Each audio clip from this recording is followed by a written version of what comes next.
ओम श्री गणेशाय नमः। जय श्रीमन नारायण, जय आदिशक्ति माता। तो आपका दिन शुभ और मंगलमय हो। दोस्तों, आज हमारे चैनल पर शीतला माता की पूजा विधि और सामग्री और व्रत कथा सुनेंगे। तो सबसे पहले आइए जानते हैं शीतला माता की पूजा विधि और सामग्री। सबसे पहले सुबह जल्दी उठकर ठंडे पानी से नहाने, फिर पूजा की थाली तैयार करें। थाली में एक रात पहले पका कर रखा हुआ खाना, खीर, पूरी, गुलगुले, दही, पुआ, रोटी, बाजरा, सप्तमी को बने मीठे चावल, नमक, पारे और मठरी रखें। आटे से बना दीपक, रोली, वस्त्र या कलावा, अक्षत, हल्दी, बड़कुले की माला, खुले सिक्के, मेहंदी रखें और ठंडा जल लोटे या डोली में रखें। पीलिया चुनरी ओढ़ लें। अब आप शीतला माता की पूजा जहां आप करने का रिवाज या नियम है वहीं पर करें। सबसे पहले शीतला माता को ठंडा जल चढ़ाएं, हल्दी का तिलक लगाएं, उसके बाद चीजें अर्पित करें। गेहूं के दानों का धूप लगाकर क्षमा प्रार्थना करें। माता को सभी चीजें चढ़ाने के बाद खुद और घर के सभी सदस्यों को हल्दी का टीका लगाएं। शीतला माता की कथा जरूर सुने। आइए कथा को श्रवण करते हैं। एक गांव में एक कृष्णा नाम का व्यक्ति रहता था। उसके 2 बेटे बहुएं थीं। दोनों बहुओं को लंबे समय के बाद बेटे हुए थे। इतने में शीतला अष्टमी का व्रत आया और घर में पर्व के अनुसार ठंडा भोजन तैयार किया गया। दोनों बहुओं के मन में विचार आया कि यदि ठंडा भोजन कर लेंगे तो बीमार हो जाएंगे और हमारे पुत्र भी अभी छोटे हैं। कुछ विचार करने के बाद दोनों बहुओं ने पशुओं के दाने तैयार करने के बर्तन में गुपचुप 2 पार्टी तैयार कर ली। सास बहू शीतला माता की पूजा करके आई और शीतला माता की कथा सुनी। बाद में सास तो शीतला माता के भजन करने के लिए बैठ गई, लेकिन दोनों बहुएं बच्चे रोने का बहाना बनाकर घर आईं और दाने के बर्तन से गरम गरम रोटला निकाली, चूरमा किया और पेट भर के खा लिया। सास ने घर आने पर बहुओं से भोजन करने के लिए कहा। बहुएं ठंडा भोजन करने का दिखावा करके घर के काम काज में लग गई। सास ने कहा, बच्चे घर के सोए हुए हैं, उन्हें जगाकर भोजन करा लो। बहुएं जैसे ही अपने अपने बेटे को जगाने गईं तो उन्हें मृत्यु पाया। ऐसा बहुओं के करतूतों के फलस्वरूप शीतला माता प्रकोप से हुआ था। बहुएं बेबस हो गई और सास से सब कुछ बताया। सास ने घटना जानी तो बहुओं से लड़ने लगी। सास बोली, तुम दोनों ने अपने बेटों के बदौलत शीतला माता की अवहेलना की है, इसलिए अपने घर से निकल जाओ और बेटों को जिंदा स्वस्थ लेकर ही घर में पैर रखना। अपने मरे हुए बेटों को टोकरी में सुलाकर दोनों बहुएं घर से निकल पड़ी। जाते जाते रास्ते में एक वृक्ष आया। यह खेजड़ी का वृक्ष था। इसके नीचे औरी शीतला दोनों बहनें बैठी थीं। दोनों के बालों में जुएं रेंग रही थीं। बहुएं ने थकान का अनुभव भी किया था। उन दोनों बहुएं और शीतला के पास जाकर बैठ गईं। उन दोनों ने शीतला और औरी के बालों से खूब सारी जुएं निकाली। जुओं का नाश होने से औरी और शीतला ने अपने मस्तक में शीतलता का अनुभव किया और कहा, तुम दोनों ने हमारे मस्तक को शीतल कर किया है, वैसे ही तुम्हारे पेट की शांति मिली।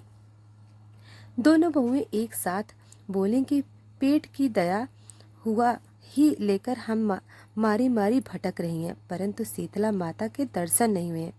शीतला माता ने कहा, तुम दोनों पापनी हो, दुष्ट हो, दुराचारणी हो। तुम्हारा तो मुंह देखने भी योग्य नहीं है। शीतला अष्टमी के दिन ठंडा भोजन करने के बदले तुम दोनों ने गर्म भोजन किया था। यह सुनते ही बहुओं ने शीतला माता जी को पहचान लिया। देवरानी जेठानी ने दोनों माताओं का वंदन किया। गिड़गिड़ाते हुए कहने लगी कि हम तो भोली भाली हैं, अनजाने में गर्मा गर्म खा लिया था। आपके प्रभाव को हम जानते नहीं थे। अब आप हमें क्षमा करें, पुनः ऐसा दुष्ट कृत्य हम कभी नहीं करेंगे। उनके पश्चात भरे वचनों को सुनकर माताएं प्रसन्न हुई। शीतला माता ने मृतक बालकों को जीवित कर दिया। बहुएं तब बच्चों को साथ लेकर आनंद पूर्वक गाँव में लौट आई। गाँव के लोग ने जाना कि बहुओं को शीतला माता के साक्षात दर्शन हुए हैं। दोनों का धूमधाम से स्वागत करके गांव में प्रवेश कराया।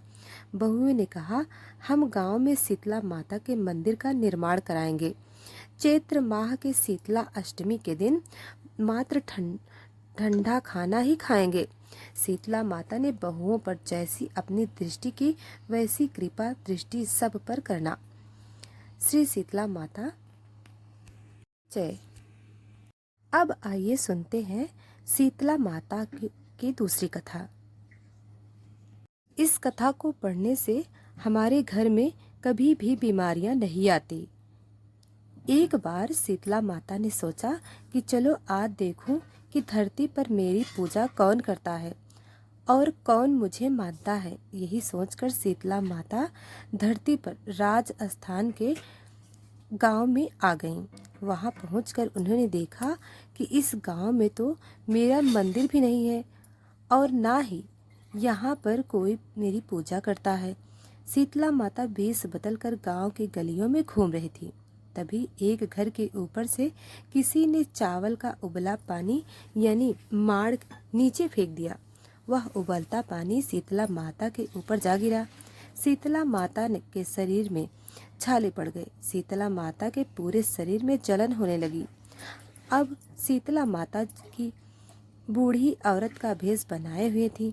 पूरे गांव में इधर उधर भाग भाग कर चिल्लाने लगी, अरे मैं जल गई, मेरा शरीर तप रहा है, जल रहा है, कोई मेरी मदद करो, कोई मुझे बचाओ। लेकिन उस गांव में किसी ने भी शीतला माता की मदद नहीं की। वहीं अपने घर के बाहर एक कुम्हारन बैठी हुई थी। उस कुम्हारन ने देखा कि अरे यह बूढ़ी माई तो बहुत जल गई हैं और इनके पूरे शरीर में तो तपन हो रही है।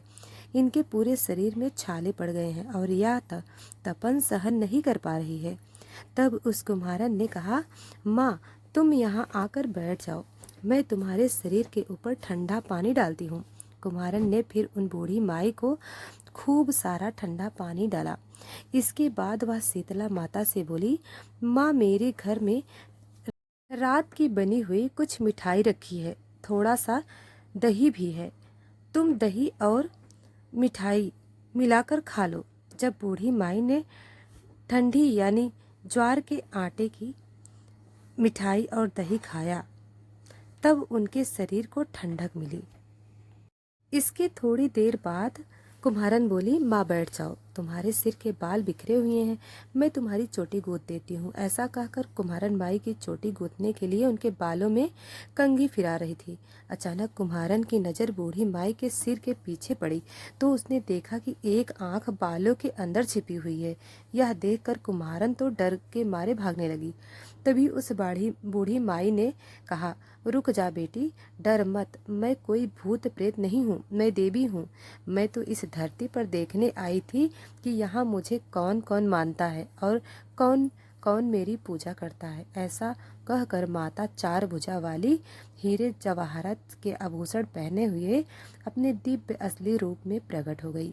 माता के दर्शन पाकर कुम्हार सोचने लगी कि अब मैं तो बहुत गरीब हूँ, इन माता को कहाँ बिठाऊं। तब माता उसकी दशा को देखकर कहने लगी, बेटी तू किस सोच में पड़ गई।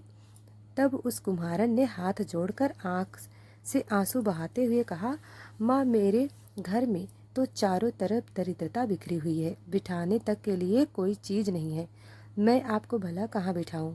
मेरे घर में ना तो चौकी है ना बैठने का आसन, तुम ही बताओ माँ मैं आपको कहाँ बैठाऊं।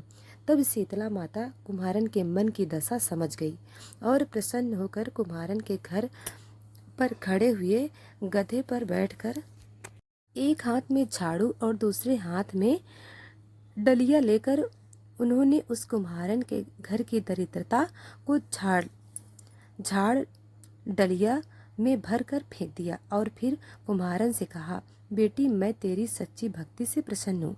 अब तुम्हें जो कुछ भी चाहिए वह वरदान तुम मुझसे मांग ले।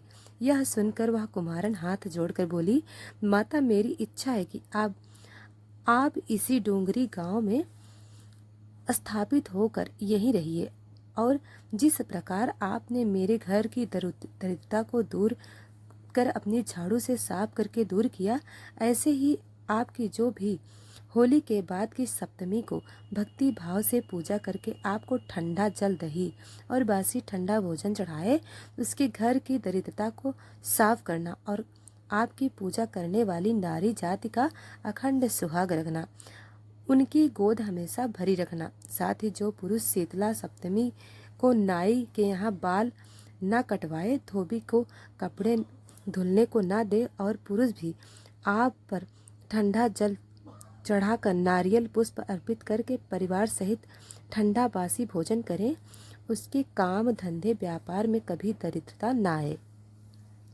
कुम्हारन की बात सुनकर शीतला माता बोली, तथास्तु बेटी, जो तूने वरदान मांगे मैं वह सब तुझे देती हूँ। और बेटी, मैं तुझे आशीर्वाद भी देती हूँ कि मेरी पूजा का मुख्य अधिकार अब इस धरती पर सिर्फ कुम्हार जाति का ही होगा। तभी से उस दिन से डोंगरी गांव में शीतला माता स्थापित हो गईं और उस गांव का नाम हो गया सील की डोंगरी। सील की डोंगरी में शीतला माता का मुख्य मंदिर है और शीतला सप्तमी पर वहाँ पर बहुत बड़ा मेला लगता है। शीतला माता की इस कथा को जो सच्चे मन से शीतला माता का ध्यान करके पढ़ता या सुनता है, शीतला माता